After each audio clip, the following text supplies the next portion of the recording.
भूमिहीन शेतमजूरदारांचा हिमायतनगर तहसील कार्यालयावर आक्रोश मोर्चा।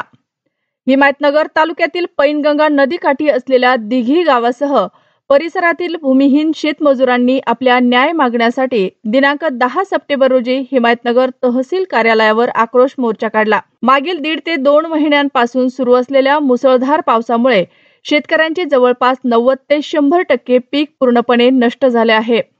परिणामी शेतमजूरदारांच्या उपजीविकेवर गदा आली असून त्यांच्यावर उपासमारीची वेळ आली आहे। ही बाब लक्षात घेता भूमिहीन शेतमजूरदारांना गायरान जमिनीतून जमिनीचे वाटप करावे। शेतमजूरदार कुटुंबातील कुणाचा मृत्यू झाल्यास त्या कुटुंबाला 15 लाख रुपये मदत द्यावी। पूर परिस्थितीमुळे काम बंद झाल्याने प्रत्येक कुटुंबाला 25,000 रुपये तात्काळ आर्थिक मदत द्यावी।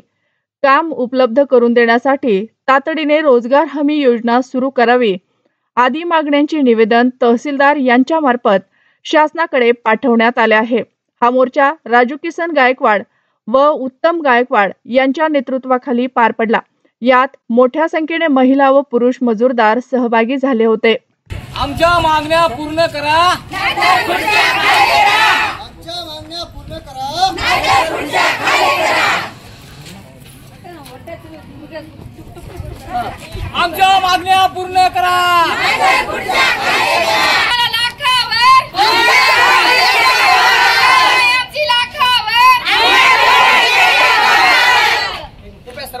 नदीकाठाचे जे आमचे गाव आहेत त्या ज्या शेतकऱ्याच्या शेतामध्ये पूर्ण पीक 90 ते 100% वाहून गेलेला आहे आणि आमचा शेतकरी मजूर जे वर्ग जे आहे त्यांच्या शेतामध्ये काम करत होता आणि काम करत असताना आता आजच्या घडीला 2 महिन्यापासून आमचा शेतमजूर वर्ग घरी आहे, तर यांच्या हाताला काम नाही साहेब। ते काम नसल्यामुळे आम्ही या ठिकाणी शासनाला प्रत्येकी कुटुंबाला 25,000 रुपये दिवाळीच्या अगोदर यांनी आर्थिक सहाय्य द्यावं आणि जे भूमिहीन लोक शेतमजूर वर्ग आहे त्यांना प्रत्येक कुटुंबाला 1 एकरभर जमीन द्यावी, गायरान जमिनीतून अवेलेबल करून द्यायची, अशी या ठिकाणी मागण्या घेऊन या 2-3 गावचे लोक या ठिकाणी आले आहेत। अशी आमची शासनाकडे मागणी होती, आम्ही त्या ठिकाणी निवेदन दिलेलं आहे। आमच्या शेत पुरानं गाव गेलं पुरानं, आम्हाला काम नाही, आमच्या हाताला गरिबांना काय खायचं, आम्हाला खर्चायला पैसा नाही, कसं जगवायचं, घरगाडं कसं धकवायचं, आम्हाला शेतीत काम नाही, कोण काय नाही, घरी बसून 2 महिने झाले, याने काय खायचं गोरगरिबांना। आम्हाला तातड्याची मदत पाहिजे, लेकराच्या शिक्षणात मदत पाहिजे। आम्हाला कुठं जाऊ मजुरी करायला गेलं तर मजुरी नाही, आम्हाला कसं आम्ही धकवायचं। आमच्या महिलांना सगळ्या गरीब महिला आहेत, यानं खायचं काय, राहायचं काय, संसार गाडा धकवायचा कसा साहेब। आम्हाला तातड्याची मदत पाहिजे।